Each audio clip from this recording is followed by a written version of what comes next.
دوای ئەوەی لە 2 ساڵی ڕابردوودا پاشەکەوتی زۆرم لەی موچە بەسەر فەرمانبەران و موچەخۆرانی هەرێمی کوردستاندا سەپێنرا، لە ئێستادا حکوومەت بەشێک لەو پاشەکەوتی موچەی کەم کردوتەوە و ئەمەش موچەخۆرانی هەرێمی کوردستانی بەسەر 2 بۆچووندا دابش کردووە. دوای ناردنی بەشێک لە بودجە لەلایەن حکوومەتی عێراقەوە بۆ موچەی فەرمانبەران، بەڵام حکوومەتی هەرێم بە بیانووی کەمی پارە و زۆری موچەخۆران ئامادە نەبوو موچە بەبێ پاشەکەوت دابش بکە. ئەمەش بووە هۆی مانگرتن و خۆپیشاندان لەلایەن زۆرینەی موچەخۆرانی هەرێمی کوردستان و لە کۆتاییدا لە ژێرفشاری خۆپیشاندان و بایکۆت حکوومەتی هەرێم بە ناچاری ڕێژەی پاشەکەوتی موچەی کەم کردەوە. ئێمە هەنگاوێکی زۆر باشمان بڕیوە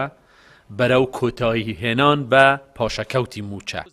ئەمەش لە ئێستادا فەرمانبەران و مامۆستایانی بەسەر 2 بەرەدا دابش کردو و بەشێکیان مەرجی دەستپێکردنەوەی دەوامیان بەستۆتەوە بەوەی دەبێت دەستکاریکردنی پاشەکەوتی موچە جێگەی ڕەزامەندی هەمولایەک بێت و بتوانێت گۆڕانکاری لە گوزەرانی موچەخۆراندا بکات و لە ماوەی 30 ڕۆژدا حکوومەت موچە دابش بکات. لە بەرامبەردا ڕایەکی تر هەیە، پێی وایە حکوومەت هیچ متمانەی نەماوە و کەمکردنەوەی پاشەکەوتی موچەش کاتیە و تەنها بۆ پرۆپاگەندەی هەڵبژاردنە، بەتایبەت کە بەردەوامی دابشکردنی موچەی بەستۆتەوە بە چەند ئەگەرێک، لەوانە بەردەوامی ناردنی بودجە لەلایەن عێراق و چەند سەرچاوەیەکی تری داراییەوە. حکوومەتی هەرێم لە ماوەی 2 ساڵی ڕابردوودا کە سیستەمی پاشەکەوتی موچەی پەیڕەو کردووە بە فرۆشتنی نەوتی کەرکووک و هەرێم، داهاتەکەی زیاتر بووە لە موچەی فەرمانبەران، بەڵام بە بیانووی جۆرا و جۆر بەردەوام بووە لەسەر جێبەجێکردنی سیستەمی پاشەکەوت، ئەوەی جێگەی تڕامان و سەرنجی هاوڵاتیانیشە. لە ماوەی 2 ساڵی ڕابردوودا حکوومەتی هەرێم موچەی تەواوی 5 مانجی فەرمانبەران و مامۆستایانی نەداوە و 23 موچەشی بە سیستەمی پاشەکەوت دابش کردووە و